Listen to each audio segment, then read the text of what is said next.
부동산 정책을 놓고 정치권이 연일 뜨겁습니다. 거대 여당인 민주당이 부동산 관련 법안을 잇따라 통과시키면서 전국을 주도하고 있습니다. 통합당은 사실상 국회 보이콧 상황을 이어가고 있는 중입니다. 최영일 시사평론가와 함께 얘기를 나눠보겠습니다. 어서 오십시오. 안녕하세요. 네. 부동산 뜨겁습니다. 네. 물론 집을 여기저기 살려고 막 뛰어다니는 사람도 있고 네. 한 채도 못 구해서 뛰어다니는 사람도 있고 예.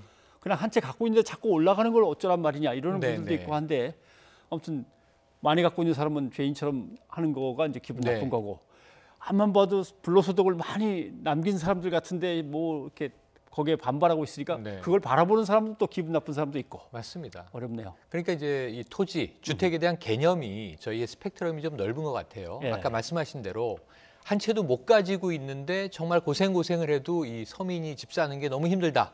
특히 수도권에서 예. 이런 분들은 집을 많이 가지고 있는 것을 또 범죄시하는 시각을 가지고 계신 게 일반화돼 있고요. 예. 그러면서 이제 주장되는 게 이 주택 민주화라는 이야기도 나왔습니다만 토지 공개념이 좀 적용돼야 되는 거 아니냐. 예. 정부 입장이 그쪽입니다. 왜냐하면 앞으로는 1가구 1주택을 기본으로 실거주하는 사람들이 집을 보유하는 건 마땅하지만 예. 차익 실현을 목적으로 그러니까 집이 재산 증식의 수단이 되는 것은 철저하게 막겠다. 그래서 이제 세금도 올리고 하는 거죠. 예. 반면에 이제 다른 쪽에서는 공산주의냐 사유재산이 보장되는 자본주의 국가에서 부자는 집이 많을 수도 있는 거고 고가에 살 수도 있는 거고 그게 왜 이 범죄 시 죄악 시돼야 하느냐. 지금 이 시선들의 충돌인데요. 문제는 어쨌든 지금 우리나라의 절반은 유주택, 절반은 무주택인데 예. 이 중에 다주택이 보유하고 있는 주택들 때문에 주택 공급률은 100%를 넘었음에도 불구하고 아직까지 집 없는 사람이 절반에 이른다. 예. 이건 이제 해소돼야 될 과제겠죠. 그런데 이제 거대 여당은 뭐 네. 의석수가 있으니까 밀고 가고 그렇습니다. 있습니다만은 지역구 따라 이제 상황이 다르거든요. 네, 네. 우리 지역은 공원이 들어온다고 내가 공약을 다 해버렸는데 갑자기 네. 뭐 공공주택이 들어온다 그러면 이제 당황스럽죠. 사실 아마 국회의원들이 다 입장이 다른 것 같습니다. 이게 어제 오늘의 좀 문제가 예. 바로 말씀하신 그 대목입니다. 자, 84 부동산 공급 대책을 종합적으로 발표했습니다. 예. 아까 이야기 다 나온 대로 어제 많이 이야기가 됐죠. 공공 참여형 고밀 재건축 단지들을 지원하겠다. 그리고 이제 택지들을 최대한 발굴하겠다. 이 태릉 골프장을 비롯해서 네. 용산의 캠프 킴 그리고 이제 또 그 서초 금싸라기 땅에 있는 조달청 부지 이런 곳들이 이제 택지로 개발된다는 거죠. 그런데 문제는 이야기가 나오자 서울시가 처음에는 네. 반기를 들었어요. 이거 우리는 반대다. 지금 이 2030 서울 플랜이라고 하는 게 있어서 예. 35층 이상으로 아파트 고도화하는 거 우리는 못 받아들인다. 그렇죠. 그랬는데 4시간 만에 아까 홍남기 경제부총리 입장이 나왔습니다만 이 제대로 잘해보자. 또 이제 민간주택 부분에 있어서는 이것을 조금 협의해서 또 이 적용해야 되는 부분들이 있기 때문에 공공부터 간다는 것이고 중앙정부와 서울시가 입장 차이가 있는 게 아니다. 네. 협의해 나가겠다. 이렇게 이야기를 하면서 4시간 만에 봉합이 됐습니다. 근데 그 다음에 오늘은 뭐가 문제가 되고 있냐면요. 지금 민주당의 정청래 의원이 예. 마포구 의원이잖아요. 이쪽입니다. 예. 네, 마포구인데 바로 이 저 YTN 있죠. 예. 여기 디지털 미디어 시티로 지금 잘 개발되고 있는데 지금 마포구는 임대주택이 47% 예. 거의 과반에 도달하고 있는데 또 임대주택이냐. 주민들이 항의를 막 하더라는 거죠. 그래서 여기는 디지털 미디어 시티의 컨셉에 맞게끔 지금 서부면허 시험장이 옮기게 되면 예. 이 부지를 편의시설로 만들겠다고 본인이 공약을 했는데 이거 택지, 임대주택으로 돼버리면 안 된다. 마포구청장에게 물어보니 자신도 몰랐다고 하더라. 그러면서 이제 반발하고 있는 거예요. 예. 그리고 또 이제 과천시장 얘기를 했는데 과천시의 김종천 시장도 민주당 소속 시장이거든요. 그렇죠. 거기 정부 청사 있잖아요. 네. 여기 세종시로 만약 다 가게 되면 이 부지를 택지로 제공할 것인가? 정부의 주요 시설, 국책 시설들이 들어와야 한다는 입장이거든요. 예. 그러다 보니까 이게 통합당이 보기에는 아주 좋은 또 이 하나의 틈새가 벌어진 겁니다. 무슨 얘기가 지금 나오고 있냐면 님비 현상이다. 예. 그러니까 우리 집 마당에는 안 된다는 얘기 아니냐. 다른 데는 임대주택 많이 지어야 되지만. 그리고 또 이게 내로남불 아니냐 결국은. 민주당 내에서도 충분히 이게 조율되고 소통되지 않은 정책을 그냥 뻥 터뜨린 거 아니냐. 예. 이런 비판이 쏟아지고 있거든요. 그래서 지금 민주당 내에서는 말씀하신 대로 이 여대의 입장에서는 임대차 3법, 부동산 3법 지금 다 처리했어요. 예. 그리고 이제 공급 대책까지 발표한 겁니다. 그런데 이게 시장에 먹히기 위해서는 일전에 청와대 비서관 중에 다주택자 있다. 장차관 중에 다주택자 있다. 이거 지금 굉장히 강하게 다 파는 쪽으로 몰고 가고 있지 않습니까? 예. 원 시그널을 내기 위한 내부 조율이 필요해 보이는 모습은 사실입니다. 통합당은 표결에는 참여를 안 하지만 토론에는 꼬박꼬박 참여 이제 하는 것 네, 같습니다. 네, 네. 왜냐하면 멋지게 한마디 하면 네. 각광받고 주목을 받게 되니까 그래 할 말은 나가서 제대로 하는 게 네. 낫겠다. 아마 그렇게 전략을 짜는 것 같습니다. 맞습니다. 그러니까 이제 윤희숙 의원 효과라고 좀 보는데요. 네. 이건 나쁘지 않습니다. 바람직한 효과입니다. 그래서 저는 18개 법안이 8월 4일 이제 통과가 됐는데요. 예. 이 안에는 이제 부동산 관련 세법 그리고 또 이제 공수처 관련 하위법들이 있지만 네. 사실은 이 비쟁점 법안, 무쟁점 법안도 있었어요.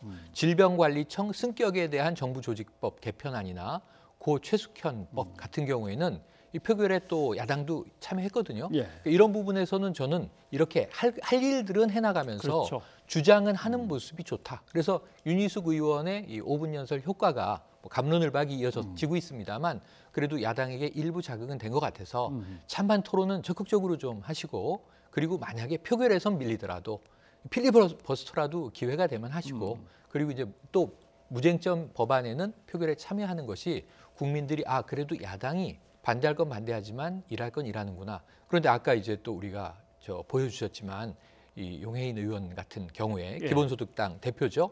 이런 이제 아주 신랄한 비판에는 야당도 또 답을 해야 되는 것 아닌가 하는 생각도 듭니다. 네.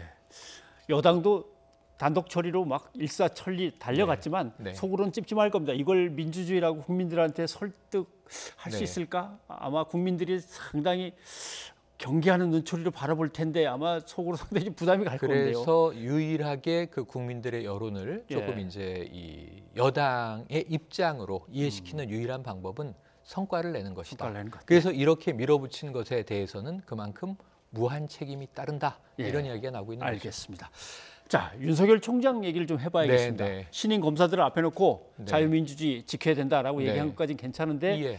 내가 말하는 자유민주주의는 독재 말고 네. 뭐 이런 식으로 이제 부연 네. 설명을 했는데 왜 지금 야당이 공격하는 그 네. 언어들을 가지고 그렇죠. 현 정부 현 여권을 갖다 그렇죠. 공격하는 것이냐? 도대체 누구냐 당신은? 네. 이제 이런 이제 비판이 여당에서 나오고 있습니다. 듣고 저도 깜짝 놀랐는데요. 네. 이게 어찌 보면은 원론적으로 해석하면 원론적인 얘기일 수 있어요. 예. 지금 우리가 가지고 가는 그러니까 법의 지배가 이루어야 할 것이 진짜 민주주의인데 이게 자유민주주의고 법의 지배로 완성되는 것이다. 그런데 문제는 이 가짜 민주주의, 예. 가짜는 가로 열고 가로 닫고 민주주의의 허울을 쓴 독재, 전체주의 이런 것들을 우리가 늘 경계하고 배격해야 한다. 그게 이제 검찰의 주요 임무라는 거예요. 예. 그러기 위해서는 권력형 비리 같은 것도 용감하게 파헤쳐야 하고 신임 검사들에게 권력에 굴하지 말라라고 지금 주문을 하고 있는 겁니다. 그러니까 이게 사실은 이 좋게 보면 원론적인 측면에서는 옳은 이야기일 수 있는데 말씀하신 대로 여기에 등장한 독재 전체주의 예. 이게 2020년 대한민국에서 지금 독재와 전체주의를 걱정해야 되는 시기인가 굳이 이 표현들이 들어갔어야 할까 근데 말씀하신 대로 이게 야당이 지금 주로 여당을 향해서 쓰고 있는 표현이란 말이죠. 예. 의회 독재가 시작됐다. 또 좌파 독재라는 얘기는 이제 문재인 정부 이래 야당이 계속 해오고 있고요. 그래서 이 독재와 전체주의라는 표현에 상당히 지금 여당은 불편해하고 있는 기색이고 지도부는 말을 아끼고 있습니다만 개별 의원들이 상당히 거센 이야기를 윤 네. 총장에게 하고 있습니다. 다만 야당은 또 박수를 치고 있어요. 그럼 이렇게 본인이 신임 검사 임용식에서 한 연설의 내용이 정치적으로 여야가 아전 인수로 해석하거나 혹은 곡해될 위험을 모르고 이야기했을까? 정무 감각이 워낙 없다고들 이야기를 하는 예. 총장이기 때문에 그랬을 가능성도 없지는 글쎄 않습니다만 말이죠. 만약에 여기에 어떤 정치적 계산이 들어가 있다면 이거야말로 고도의 정치적 정무 감각이 발동된 것 아니냐. 그래서인지 지금 이 참 엉뚱한 게 현 정부의 검찰총장이 야당 진영에 정치인을 다 제껴놓고 지금 이 대권 주자 1위를 달리고 있지 않습니까? 대권 주자 1위가 될 수밖에 없는 게 검찰총장이 한 말씀 하시면 여당 원내대표, 야당 반응을 원내대표의 하죠. 뭐 야당의 비상대책위원장까지 맞습니다. 나서서 다 코멘트를 붙이시고 뭐 한마디씩 하니까 맞습니다. 뭐 자연스럽게 올라갈 수밖에 아주 없겠습니다. 이례적인 상황입니다. 그러니까 이것을 또 미래통합당 김종인 비대위원장 어쨌든 그건 윤 총장의 결심에 달려 있다. 뭐 이런 이야기까지 나왔어요. 사실은 대권 주자 아니라고 기존에는 배제했거든요. 네. 그리고 어찌 보면 이게 참 여론이라는 게 무서운 것이 야당도 이제 고려를 하는데 뭐 물론 이제 윤석열 총장은 이런 방구역에 언급한 적 없고 그렇죠. 본인을 빼달라는 얘기를 했었어요. 그럼에도 불구하고 지금 야권에서 이렇게 윤 총장에 대한 일종의 기대감, 스포트라이트 효과가 높아지는 것에 대해서 본인도 부담스럽겠지만 예. 혹여라도 기대가 있다면 상당히 이것은 좀 불안정한 일이다 이렇게 봐야겠습니다. 알겠습니다. 자, 국회 상황 흥미롭습니다만은 네. 빨리 안정되고 제가 민생을 돌봤으면 하는 바람은 뭐 민생만 간절합니다. 바라보고 갈 때 예. 국민들이 반응하는 정치가 빨리 와야 할 것 그렇죠. 같습니다. 최인일 평론가 고맙습니다. 고맙습니다.